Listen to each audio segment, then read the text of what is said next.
The woman who married a spirit. In a quiet village near the great Niger River, there lived a beautiful young woman named Nkem. She was admired for her kindness and grace, and many men sought her hand in marriage. But Nkem had no interest in the suitors from her village. "I will only marry the man whose presence makes my heart sing," she often told her friends. One evening, as she fetched water from the river, a stranger appeared before her. He was tall, with skin as smooth as polished ebony and eyes that sparkled like the stars. He wore a white robe that shimmered in the fading sunlight, and his deep voice carried a mysterious power. "Beautiful maiden," he said, "I have watched you from afar. And I wish to make you my wife. Come with me, and I will give you a life beyond your wildest dreams." Nkem felt an instant connection to the man. His voice was soothing, his touch warm. Despite never having seen him before, she felt drawn to him in a way she could not explain. When she returned home and told her family about the stranger, her mother grew worried. "No one knows this man," she said. "Where is he from? Who are his people?" But Nkem was in love. She insisted that she had found her true husband. Ignoring the warnings of her elders, she left with the stranger the next evening. Stepping into the unknown, the man led Nkem deep into the forest, past places she had never seen before. Just as fear began to creep into her heart, they arrived at a grand palace. Its walls glowed softly, as if bathed in moonlight, and the air was thick with the scent of unknown flowers. Servants, silent and graceful, attended to her needs. There were endless feasts, fine silk robes, and golden jewelry. "You will never know hunger, sadness, or suffering here," her husband promised. Nkem was happy.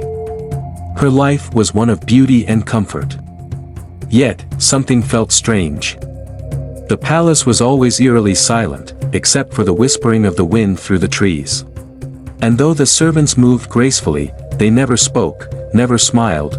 One day, as she explored the palace, her husband stopped her in front of a heavy wooden door. "You may go anywhere, my love," he said, "but never open this door." His voice was firm, and for a time, she obeyed. Days turned to months, and Nkem's curiosity grew.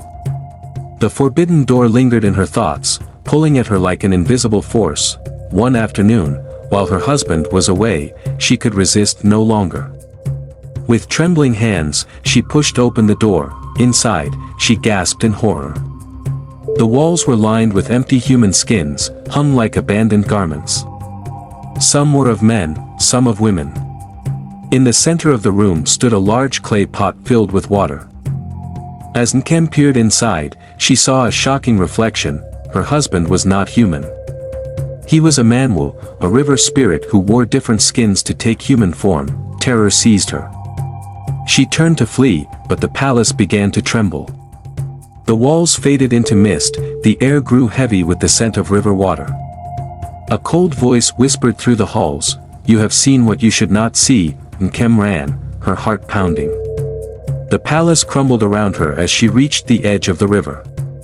Just as she stepped onto the riverbank, she felt something cold grip her ankle. "You cannot leave me, my love," the voice whispered.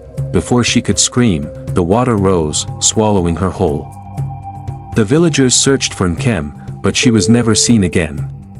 Some say she drowned. Others believe she became a spirit, forever trapped between the world of the living and the world of the river. On certain moonlit nights, fishermen claimed to hear a soft voice over the water, whispering, "Beware of strangers whose beauty hides a secret."